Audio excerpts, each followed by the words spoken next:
प्रिय विद्यार्थियों, BA honours part third में मॉडर्न पॉलिटिकल एनालिसिस का पेपर है और वो 10th पेपर है आपका। इसी कंटेक्स्ट में सिलेबस को स्टार्ट करते हुए आज मैं आपको बताती हूँ राजनीतिक सिद्धांत क्या है। राजनीतिक सिद्धांत का अर्थ है राजनीतिक घटनाओं एवं सामान्य प्रक्रियाओं का अध्ययन। इसका अध्ययन करने के लिए अवधारणा और सिद्धांतों का प्रयोग होता है और इस प्रकार जो राजनीतिक सिद्धांत हैं मूल रूप से सरकार की प्रकृति और उद्देश्य, राजनीति की गतिविधि, कार्य और व्यक्ति के क्रियाकलापों तथा स्थापित राजनीतिक संस्थाओं और उनमें हो सकने वाले परिवर्तनों तथा राजनीतिक व्यवस्था के आदर्श स्वरूप के बारे में व्यवस्थित चिंतन है। इसको हम टुकड़े कर के देखते हैं कि वास्तव में राजनीतिक सिद्धांत क्या है।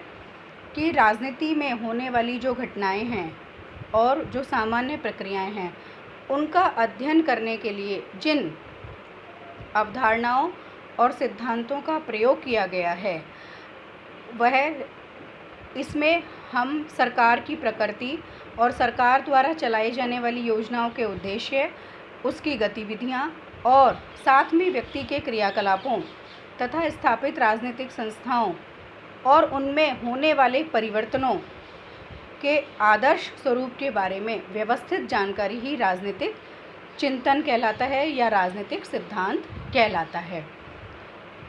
राजनीतिक सिद्धांत एक भौतिक गतिविधि है। राजनीतिक सिद्धांत की कई प्रकार से व्याख्या की जाती है। इसका अलग अलग तरीके से अध्ययन किया जाता है। कुछ जो हमारे ऐतिहासिक राजनीतिक वैज्ञानिक हैं वो मानते हैं कि राजनीतिक सिद्धांत को इतिहास के रूप में देखा गया है। प्लेटो से मार्क्स तक के राजनीतिक विचारकों ने जो विचार राजनीति के बारे में व्यवस्थित ढंग से प्रस्तुत किए हैं, वास्तव में जो राजनीति वैज्ञानिक हैं उन्हें राजनीतिक सिद्धांत के रूप में जाना जाता है।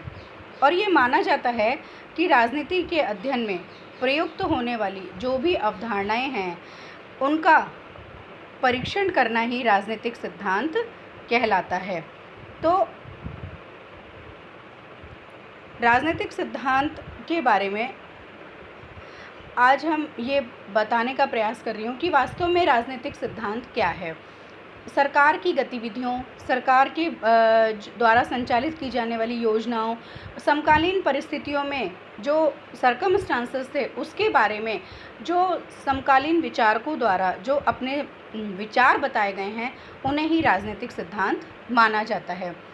कुछ विचारक ये मानते हैं कि प्राचीन और मध्य युग में विशेष रूप से विचारक अपने विचारों को छुपा कर रखना चाहते थे, लेकिन वो ऐसी भाषा और अवधारणाओं का प्रयोग करते थे जो उस समय के राजाओं के शासन या धार्मिक संस्थाओं को स्वीकार्य थी और वो उनके माध्यम से ही अपने विचार देना चाहते थे। मतलब कि वो उस परिस्थिति में उस तरह की राजा या सरकार को नाराज़ नहीं करना चाहते थे।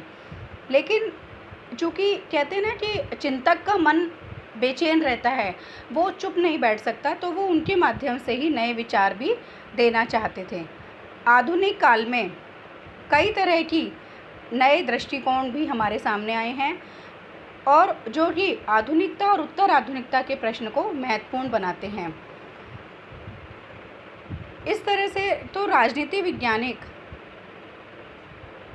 के बारे में हम ये कह सकते हैं कि राजनीतिक सिद्धांत के अध्ययन के दृष्टिकोण के लिए कई हमारे पास में सिद्धांत आए हैं, दृष्टिकोण आए हैं। राजनीतिक सिद्धांत के इतिहास के लिखने का प्रयास प्रारंभ हुआ और 20वीं शताब्दी में ये एक परंपरा बन गई।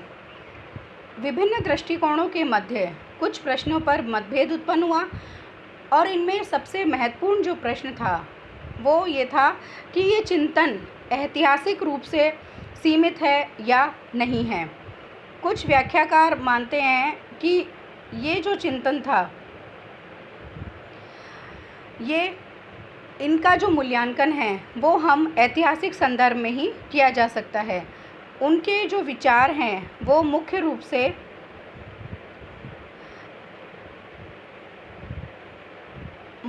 से एक 20वीं शताब्दी में एक परंपरा बन गई।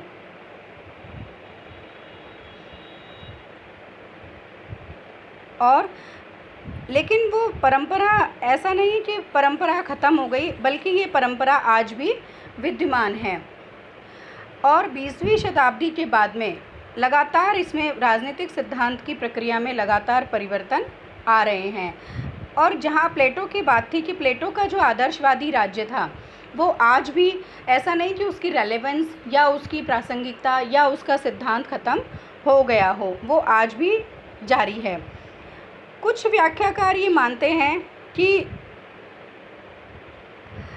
किसी भी चिंता के विचारों का मूल्यांकन उसके ऐतिहासिक संदर्भ के अंतर्गत ही किया जा सकता है, और उनके विचार मुख्य रूप से अपने समसामयिक ऐतिहासिक संदर्भ की समस्याओं पर ही दिखाई देते हैं।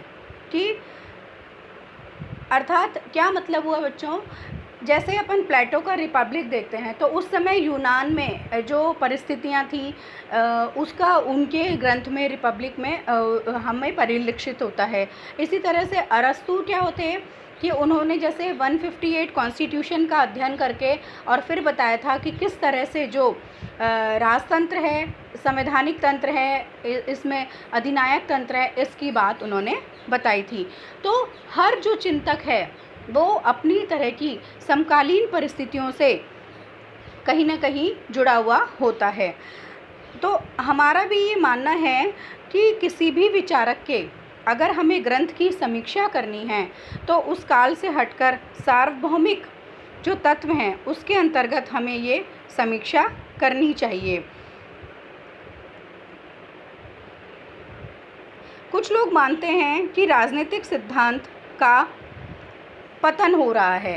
राजनीतिक सिद्धांत का पतन किसी भी राजनीतिक अवधारणा की तरह राजनीतिक सिद्धांत, राजनीतिक चिंतन को परिभाषित करना बहुत एक कठिन कार्य है। इतिहास में उसके लिए कई तरह की व्याख्याएं की गई हैं। अरस्तु ने विचार व्यक्त किया था कि राजनीति का अध्ययन एक सिद्धांत या एक अभ्यास नहीं हो सकता है। अरस्तु के अगर हम उसका अध्ययन करते हैं तो अरस्तु का जो ग्रंथ है वो हमारे राजनीति विज्ञान में एक अभूतपूर्व स्थान रखता है, अमूल्य स्थान रखता है। और कई प्रकार की जो अवधारणाएं हैं जिन्हें हम राजनीति से कहीं भी अलग नहीं कर सकते हैं, चाहे वो ऐतिहासिक हो चाहे वर्तमान की हो। अब हमारे सामने एक प्रश्न आता है कि राजनीतिक दर्शन, राजनीतिक सिद्धांत और राजनीतिक चिंतन क्या ये वास्तव में अलग अलग कर सकते हैं क्या हम? तो आप एक इन जनरल हम जो बात करते हैं वो ये कहती है कि राजनीतिक चिंतन और राजनीतिक सिद्धांत, राजनीतिक दर्शन, ये सब कुल मिलाकर एक ही चीज़ है। लेकिन सेवाइन ने राजनीतिक सिद्धांत और राजनीतिक दर्शन दोनों का उपयोग राजनीतिक विचारकों के ग्रंथों का अध्ययन करने में लगाया है। और उन्होंने एक जनरल है पॉलिटिकल थ्योरी करके, उसमें लिखा है उन्होंने कि राजनीतिक दर्शन एक अंतर्राष्ट्रीय जर्नल है। राजनीतिक सिद्धांत की जो सब्जेक्ट है या विषय वस्तु है वो विवादास्पद मानी गई है। कुछ जो हमारे एनालिस्ट हैं या विश्लेषक हैं उनका मानना है कि राजनीतिक सिद्धांत का प्रमुख कार्य राजनीतिक कृतार्थ की विवेचना करना है, मतलब कि जो उन्होंने सोसाइटी को दिया है। और ये विवेचना राजनीतिक विषयों का अध्ययन करके उनमें पर्याप्त सैद्धांतिक अमूर्तता का उपयोग करके की जा सकती है।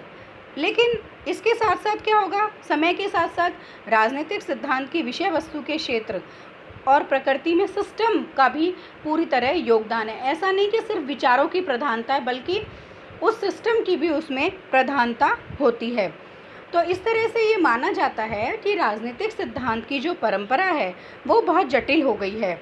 कई राजनीतिक चिंतनों ने अपने समय की सामाजिक और राजनीतिक परिस्थितियों के संदर्भ में अपने विचार व्यक्त किए हैं और राजनीतिक सिद्धांत को समझने के लिए हमें उन विचारों को उस तत्कालीन परिस्थितियों से थोड़ा जोड़कर और थोड़ा अलग करके समझना पड़ेगा।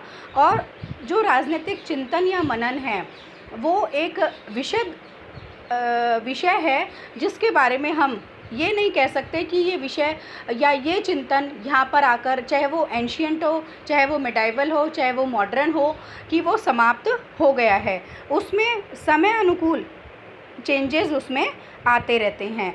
तो ये जो राजनीतिक सिद्धांत के बारे में मैंने आपको बताया, इसका हम सार स्वरूप ये कह सकते हैं कि राजनीतिक सिद्धांत वह सिद्धांत है जो कि उस समय के तत्कालीन राजनीतिक विचारकों द्वारा उस समय की व्यवस्थाओं के तहत अपने विचार व्यक्त किए गए थे। मुख्य रूप से मोटा मोटा इसका ये मानना है, चाहे वो प्लेटो अरस्तु हो, चाहे वो एक्विनास और मैकियावेली हो, और चाहे वो आधुनिक हों। इसी तरह से कि राजनीतिक सिद्धांत के बारे में हम कोई सर्वमान्य डेफिनेशन नहीं दे सकते हैं। Thank you.